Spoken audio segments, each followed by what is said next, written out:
Aos nossos visitantes, sejam bem-vindos a essa igreja cristã que professa somente Cristo como o único suficiente Salvador.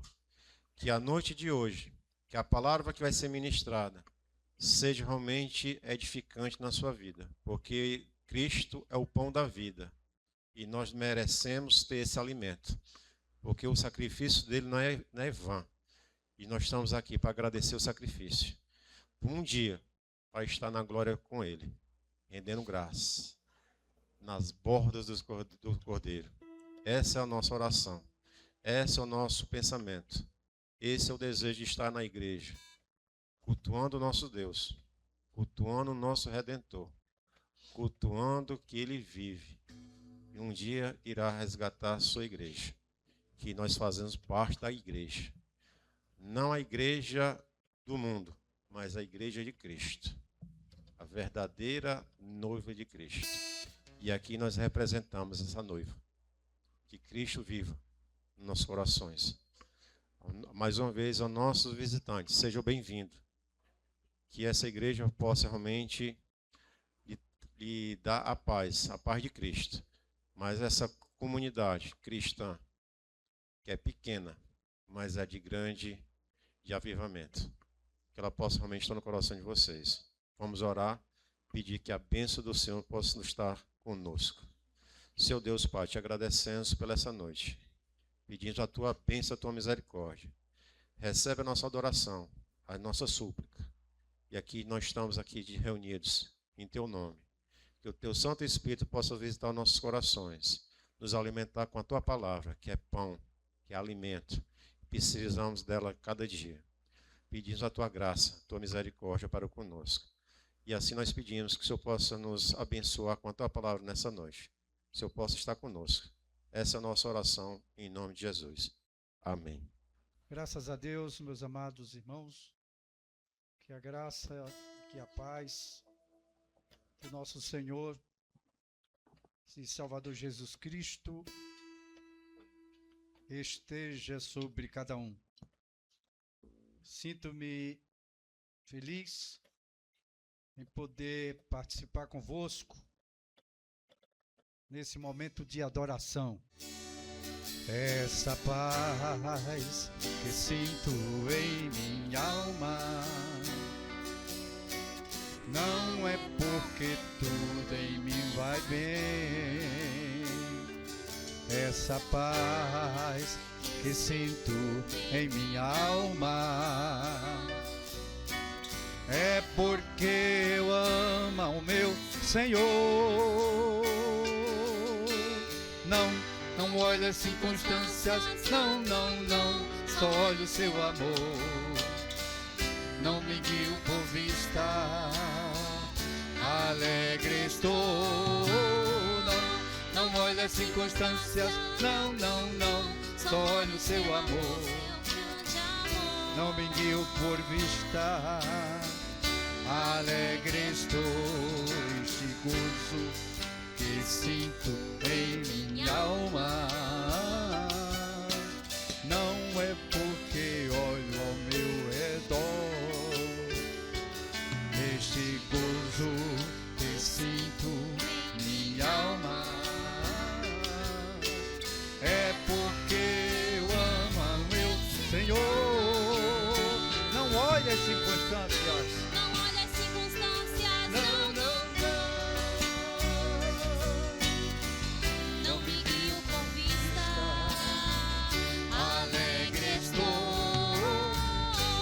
Olha as circunstâncias, não. Seu grande amor não me guia por vista. Alegre estou, ainda que a terra não floresça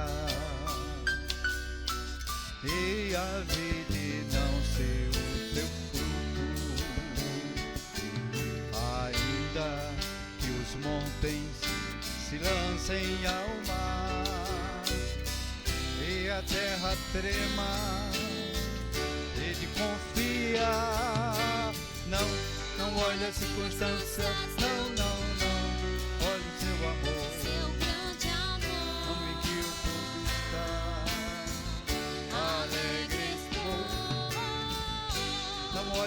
circunstâncias, não. Olha o seu amor. Seu grande amor. Alegre Você vai voltar. A igreja dela espera.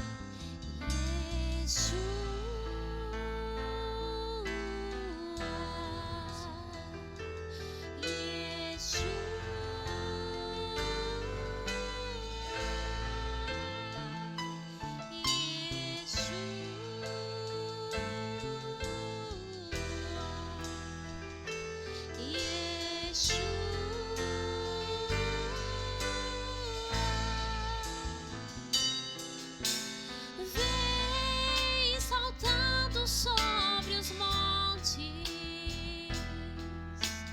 de Jerusalém. Sou tua noiva apaixonada, te esperando para dançar. A igreja louva ao Senhor.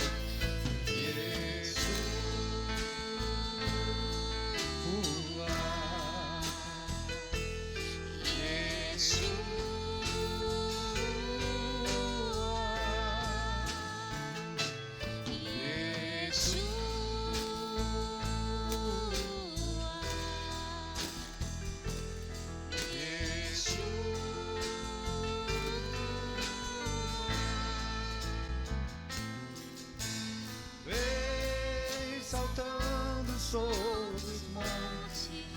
A igreja com muita alegria louva o Senhor. De Jerusalém,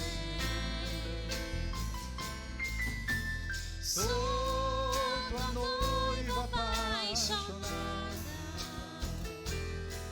Esperando para dançar.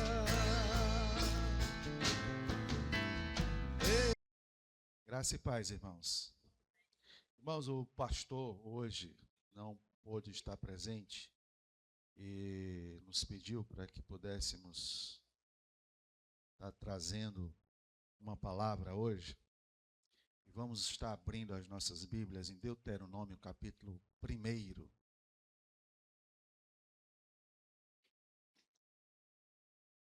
Deuteronômio, capítulo 1. Os versículos 19 aos versículos 40.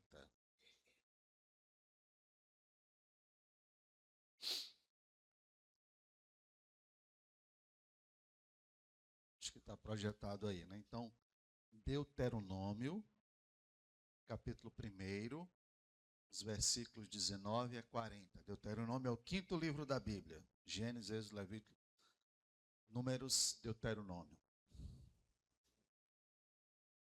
Vamos ler.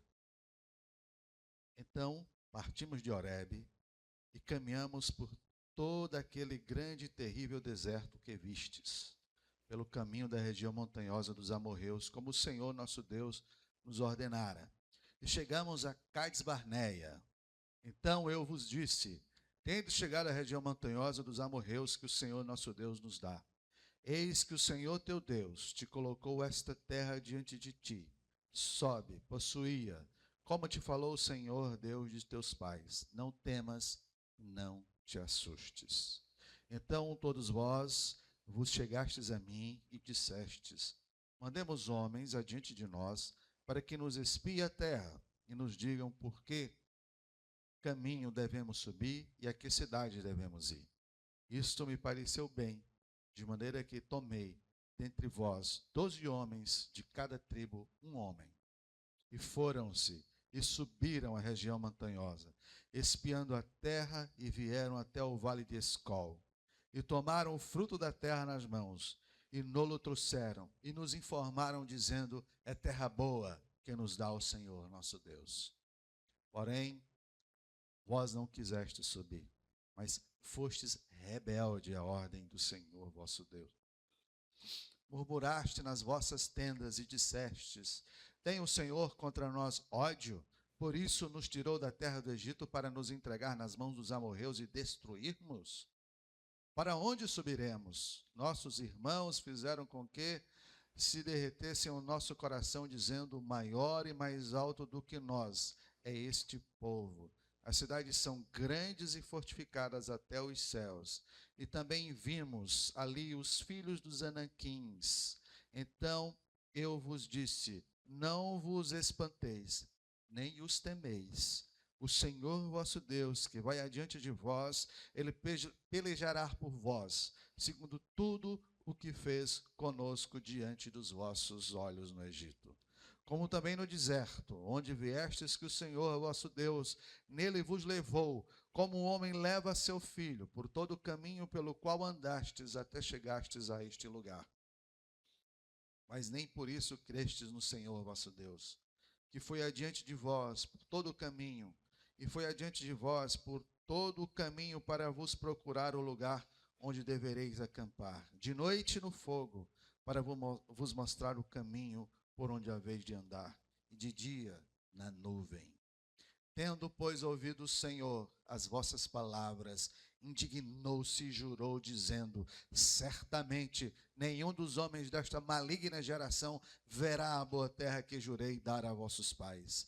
Salvo Calebe, filho de Jefoné, ele a verá, e a terra que pisou darei a ele e a seus filhos, porquanto perseverou em seguir o Senhor. Também contra mim se indignou o Senhor por causa de vós, dizendo: também tu lá não entrarás. Josué, filho de Num, que está diante de ti, ele ali entrará. Anima-o, porque ele fará que Israel a receba por herança. E vossos meninos, de quem dissestes, por presa serão, e vossos filhos, que hoje nem sabem distinguir entre bem e mal, esses ali entrarão, e lhes darei a terra, e eles a possuirão. Porém, vós virai-vos e parti para o deserto pelo caminho do mar do deserto. Amém, meus irmãos. É um texto um tanto quanto conhecido, esse texto da Bíblia, e ultimamente, irmãos, eu tenho lido a Bíblia em sequência, né? Fazia algum tempo, bastante tempo, que eu não lia a Bíblia em sequência, né? Procurava ler a Bíblia todos os dias, né? Acho que esse deve ser o dever de cada cristão, e assim eu os estimulo, né? O pastor mesmo já fez aqui vários desafios para a igreja ler a Bíblia todos os dias, inclusive ler também em sequência, né? Não sei quantos dos irmãos aderiram àqueles desafios que o pastor sempre faz, mas eu ultimamente voltei a ler a Bíblia em sequência, procurava ler, mas lia um livro, lia onde abria e ia lendo, né? E voltei a ler, mas quão importante é fazer essa leitura na sequência, Gênesis, Êxodo, Levítico, e aí vai, né? É muito importante porque você vai ter uma compreensão da Bíblia de coisas que de outro modo você não teria. E coisas importantes. Até mesmo o livro de Levítico, né, que é um livro, às vezes você acha um pouco enfadonho, né, a leitura, mas toda aquela leitura tem um propósito.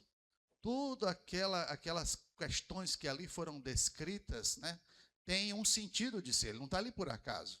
Ele está ali porque Deus estabeleceu muitos dos nossos preceitos ali, as leis, os 10 mandamentos, até mesmo aqueles rituais, a organização, que obviamente nós não os seguimos mais, depois da morte e ressurreição de Cristo, mas tudo aquilo prenunciava o sacrifício de Cristo. Se você ler lá em Hebreus 10, você vai ver que todas aquelas coisas eram sacrifícios imperfeitos, que anunciava o sacrifício perfeito que é Cristo. Esse sim era o sacrifício perfeito. Então aquelas coisas, aqueles rituais, aqueles sacrifícios, ele testemunhava a Cristo. Ele direcionava, ele era um exemplo, um testemunho do que ia ser quando Cristo realmente viesse, o testemunho, o sacrifício perfeito. Então todas aquelas coisas não estão lá por acaso, elas têm um sentido de ser e elas refletem são a introdução, vamos dizer assim, a introdução daquilo que viria a ser o sacrifício perfeito, que é Cristo. Então, todas essas, por isso eu os estimulo a fazer a leitura bíblica todos os dias, porque o Senhor fala com você. Quando você está lendo a Bíblia, o Senhor está falando com você. E aí, eu lendo esse texto, eu fico pensando na história de Israel, na história de Moisés. Quem era Moisés? Moisés foi um homem que ficou 40 anos no palácio no Egito.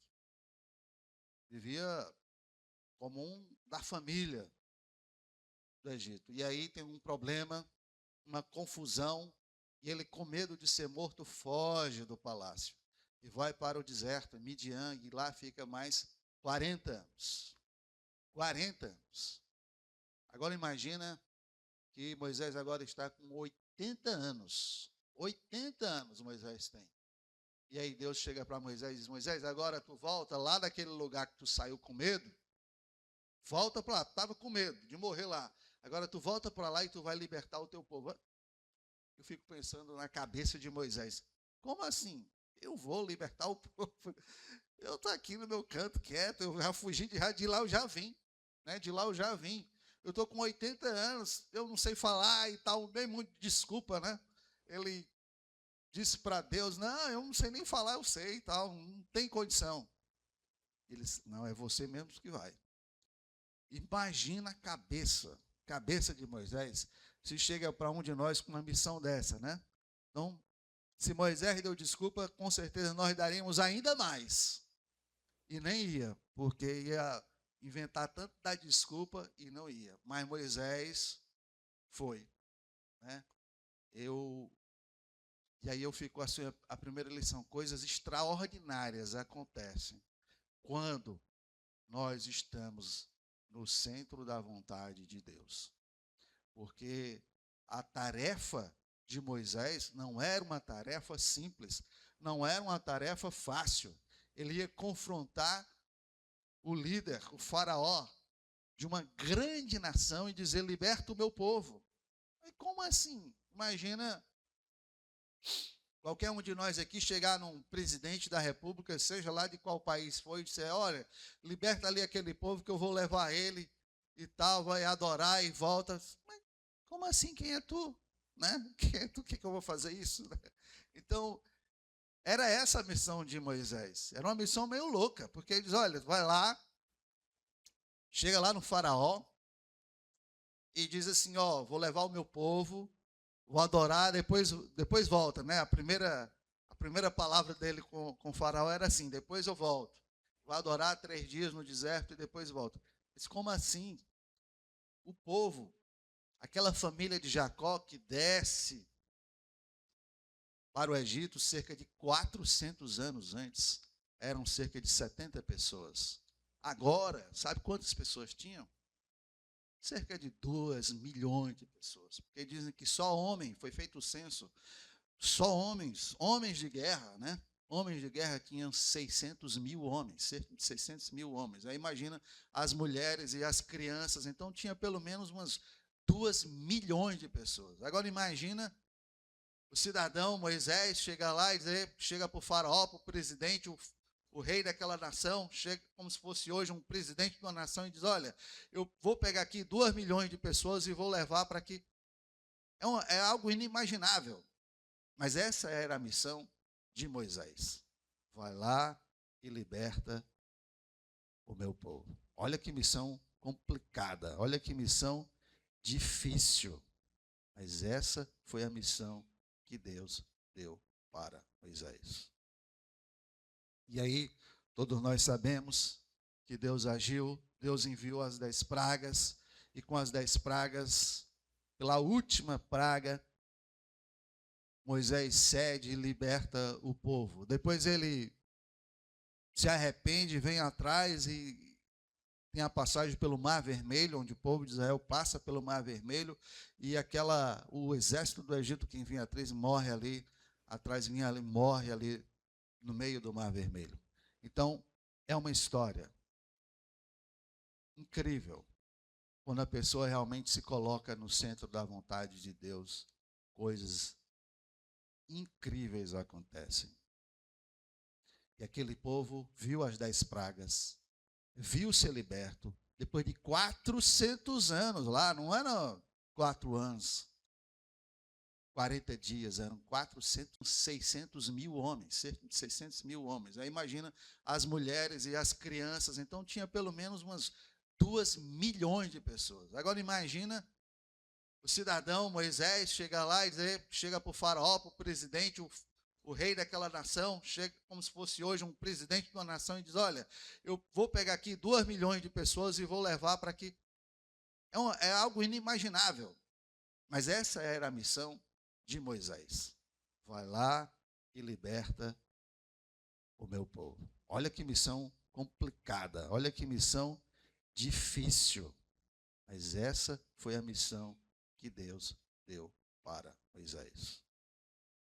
E aí, todos nós sabemos que Deus agiu, Deus enviou as 10 pragas, e com as 10 pragas, pela última praga, Moisés cede e liberta o povo. Depois ele se arrepende, vem atrás e tem a passagem pelo Mar Vermelho, onde o povo de Israel passa pelo Mar Vermelho, e o exército do Egito, quem vinha atrás, morre ali, morre ali no meio do Mar Vermelho.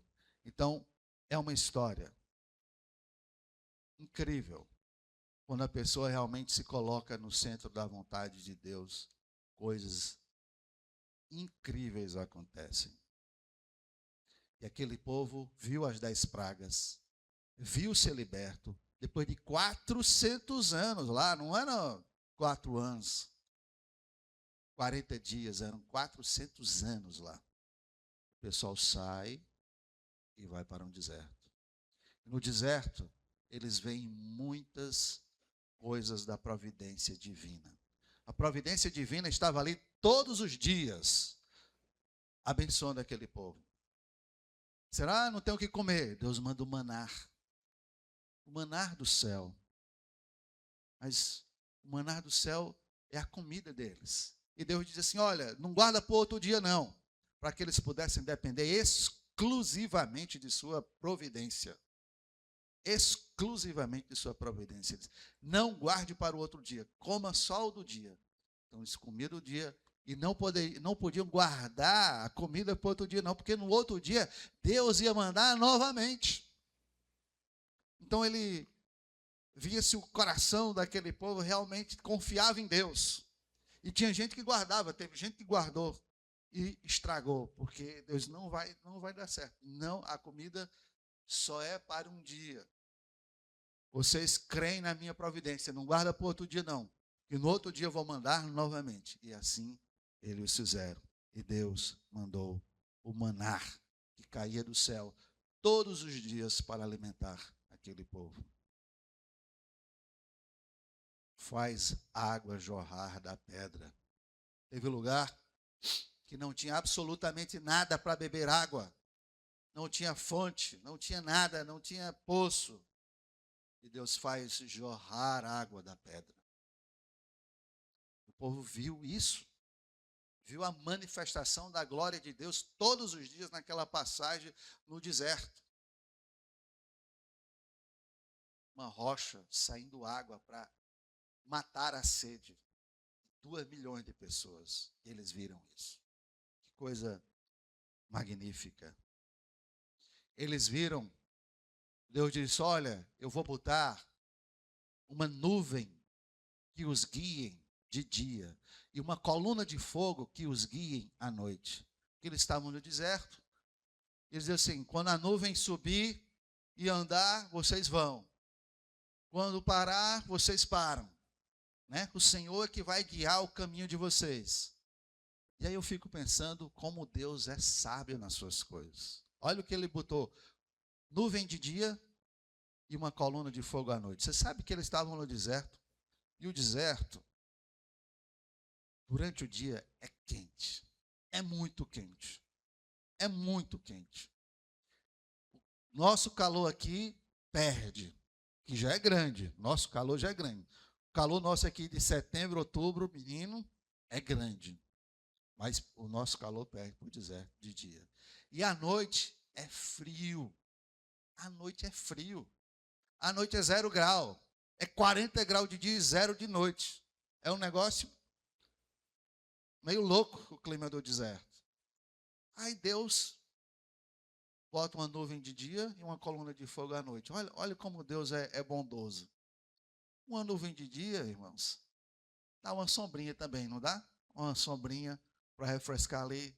E uma coluna de fogo à noite, que além de iluminar, ainda também providencia um calor ali para também diminuir um pouco o frio.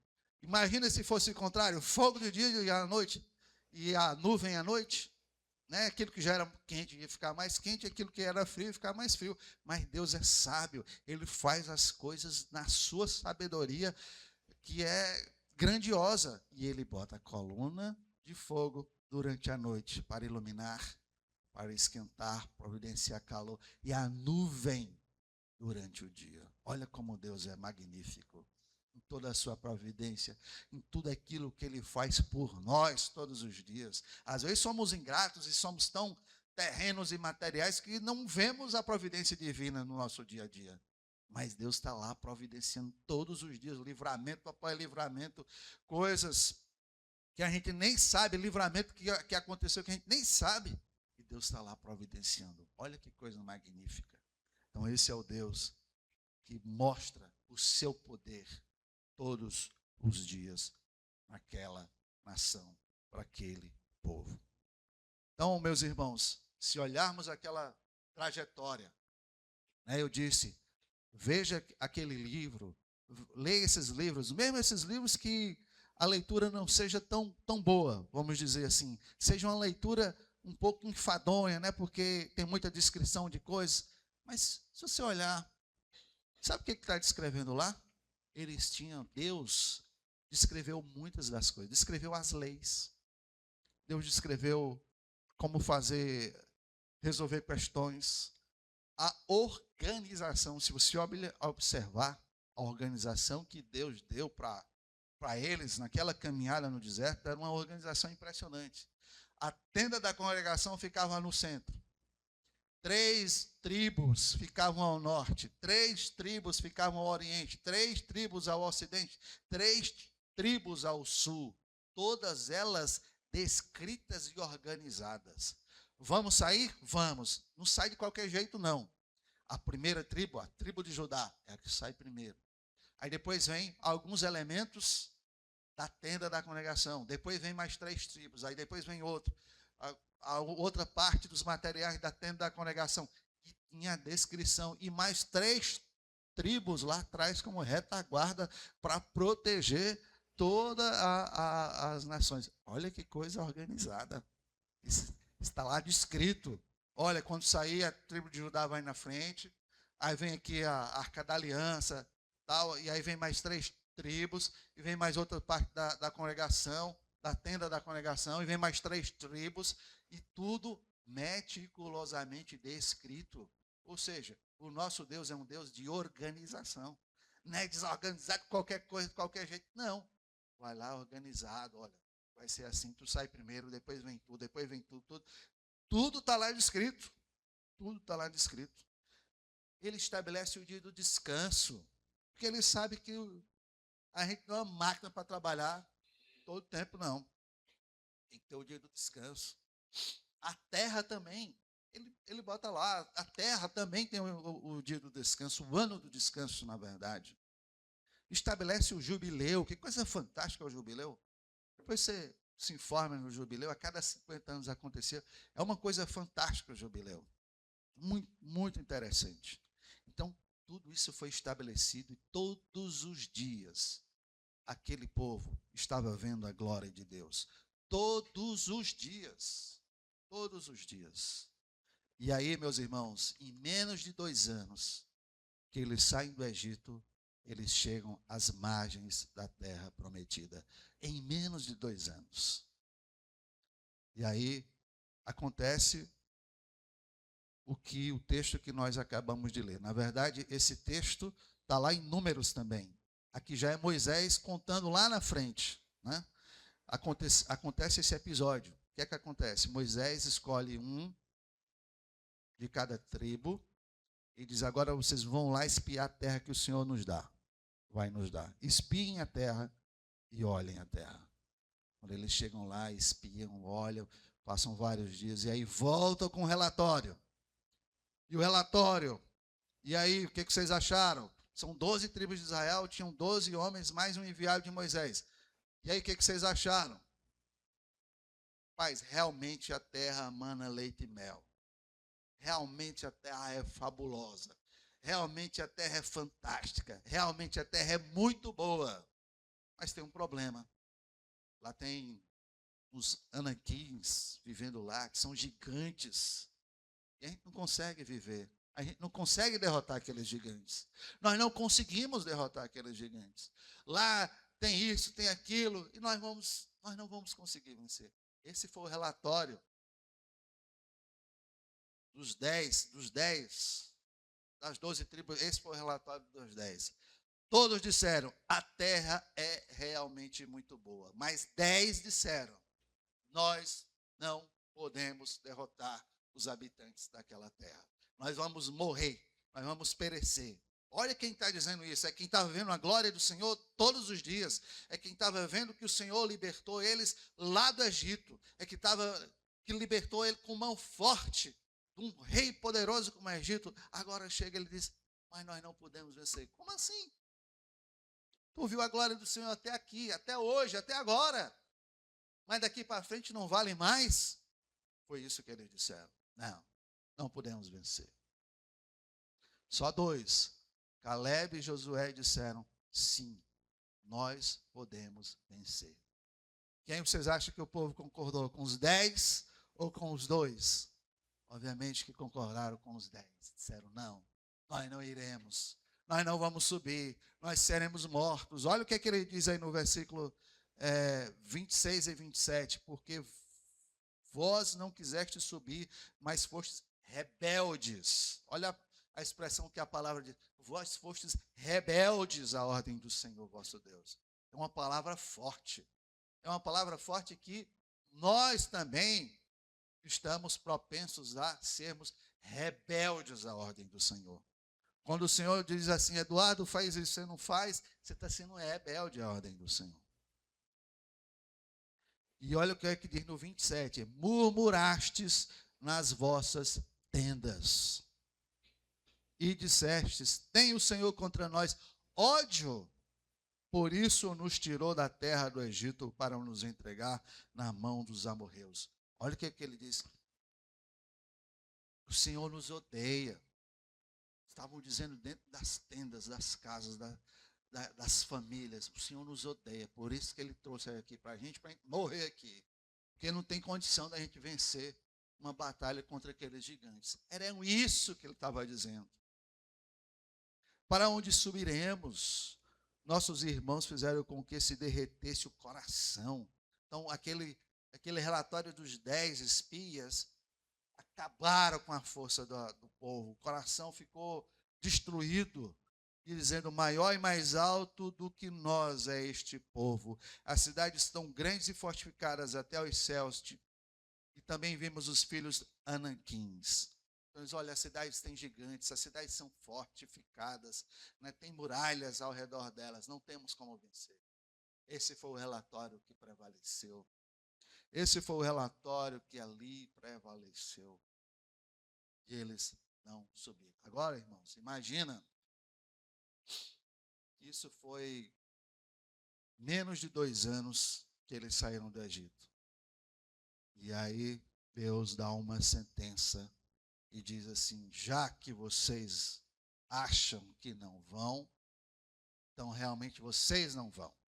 Esta geração não vai. E aí Deus diz, cada homem acima de 20 anos não vai conhecer, desta geração, não vai conhecer a terra de Canaã. Nenhum deles, com exceção de Caleb e de Josué.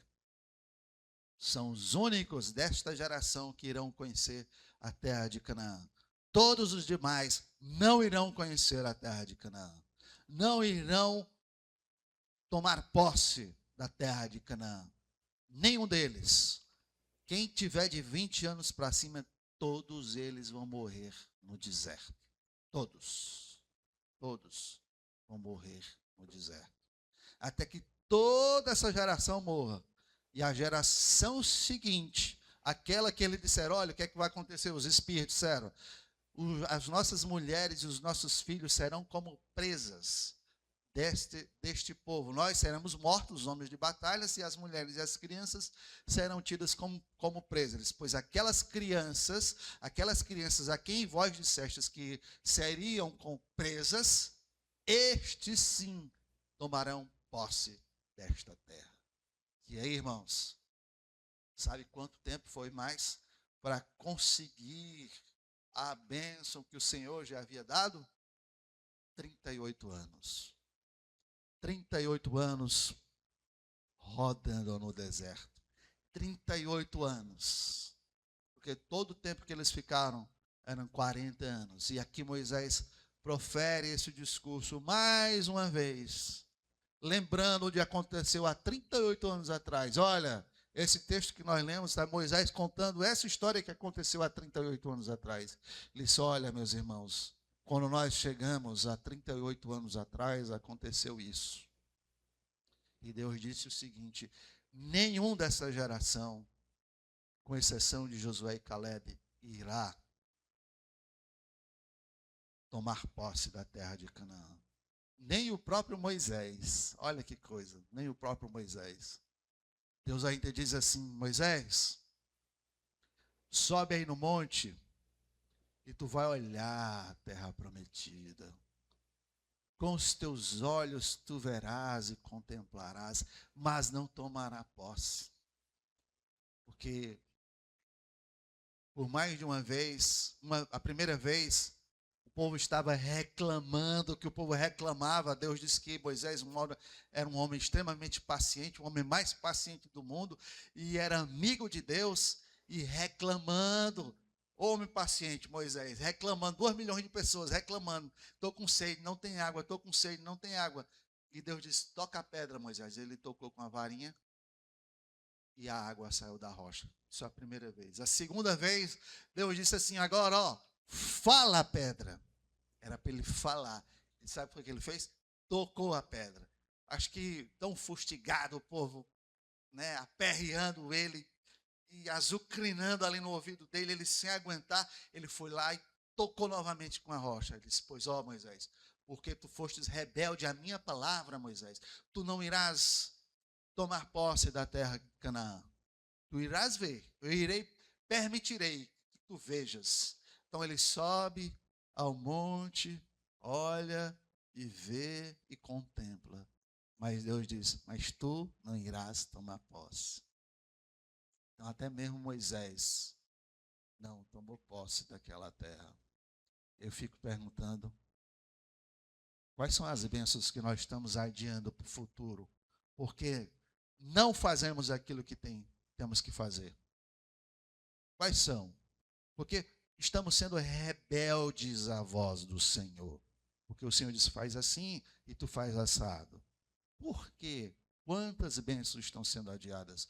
Olha aqui as bênçãos que esse povo chegou nas margens da cidade, da terra prometida. E aí eles se rebelam contra a ordem do Senhor. E esperam mais 38 anos no deserto para voltar a tomar posse daquela terra. E aqui Moisés chega mais uma vez e profere esse discurso. Ele já está nas terras antes do Jordão, né? Porque antes do Jordão ficaram 2 tribos e meias, a tribo de Ruben, a tribo de Gade e a meia tribo de Manassés. E do outro lado do Jordão ficaram as outras tribos, né? As 9 tribos e meia neste caso, né? Então ele já estava naquela terra, já estavam, né, na batalha para conseguir aquela terra. Na véspera, nas margens do Rio Jordão, ele faz esse discurso e profere e diz, olha, eu quero lembrar vocês uma coisa. Aconteceu isso há 38 anos atrás. Meio que dizendo assim, agora eu espero que não aconteça novamente. Agora é a hora de vocês. Porque Deus disse, vocês, que os vossos pais disseram que iriam ser presas dos amorreus, vocês é que tomarão posse da vossa terra. E agora chegou a vez de vocês tomarem posse dessa terra. Eu fico pensando, meus irmãos, onde nós estamos sendo rebeldes? O que nós estamos deixando de fazer? Que bênçãos estamos deixando de ter? Que bênçãos que estamos deixando de ter porque simplesmente estamos sendo rebeldes à voz do Senhor. Olha Moisés, com 80 anos, coisas extraordinárias acontecem quando estamos no centro da vontade de Deus. Deus chama Moisés e diz, vai lá que eu vou libertar o povo. E o povo é liberto. Veja o povo, depois de ver a glória do Senhor todos os dias, sair através do braço forte do Senhor, porque eles não fizeram nada para sair do Egito. Foi Deus que fez tudo. E eles tiraram lá do Egito. E permaneceram vivos durante o deserto, caminhando no deserto, vendo a glória do Senhor todos os dias. E quando chegam a vez deles agirem para tomar a terra que Deus tinha dado a eles, eles esmorecem e caem. E não têm fé. E não acreditam no Senhor. Essa é a pergunta que nós fazemos. Estamos vivendo como Moisés, no centro da vontade de Deus, onde coisas extraordinárias podem acontecer, ou estamos